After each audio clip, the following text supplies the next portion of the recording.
Tak Natálko, ty jsi tady teď u nás na Masarykově gymnáziu na pedagogické praxi a já si dovoluji ti tykat a říkat Natálko, protože jsi i moje bývalá studentka. Jsi tady vlastně doma, vracíš se sem zpátky. Jaký je to pocit?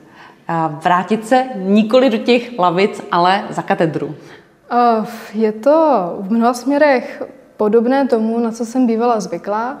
Takové ty ranní příchody do školy, vidět hloučky dětí, studentů před školou, ale jakmile člověk vejde do toho kabinetu, tak to je úplně nová dimenze, nový vesmír, zatím pro mě moc neprobádaný a ten rozdíl tam určitě vidím. No. Naplnilo se tvoje očekávání, s jakými jsi sem na praxi šla? Musím říct, že ano.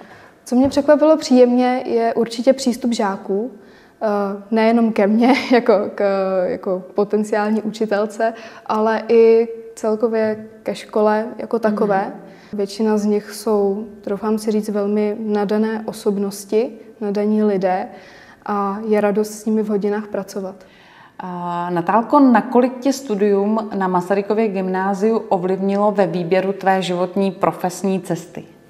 No, ovlivnilo mě zcela zásadně v mém případě, protože já jsem tady ráda trávila čas, bavilo mě to tady ne všechny hodiny a všechny předměty, to je jasný, ale určitě hlavně takový ten kolektiv, ten mi třeba teďka na vysoké škole hrozně chybí, to zázemí.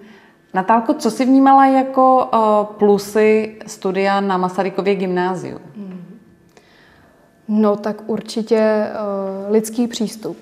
Toho já si cením vždycky všude. Pocit, že se mám komu svěřit, když je to zapotřebí, na koho se obrátit, ať už je to učitel nebo spolužák.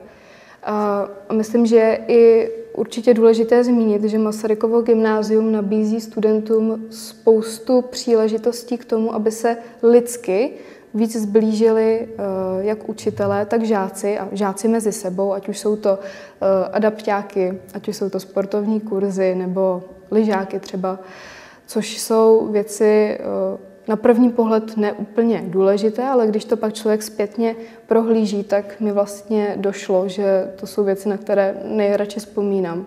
Natálko, jak by si popsala několika slovy, několika větami naši školu, Masarykovo gymnázium? První, co mě napadlo, tak je určitě lidský a laskavý přístup ze strany učitelů i většinou studentů a jiných zaměstnanců školy, ale zároveň i určitou přísnost, které se nám tady dostávalo, protože teď, když to zpětně vidím, tak věřím, že bez tebe to taky nešlo. Škola stanoví nějaké limity, ve kterých se žáci, studenti musí pohybovat, ale na druhou stranu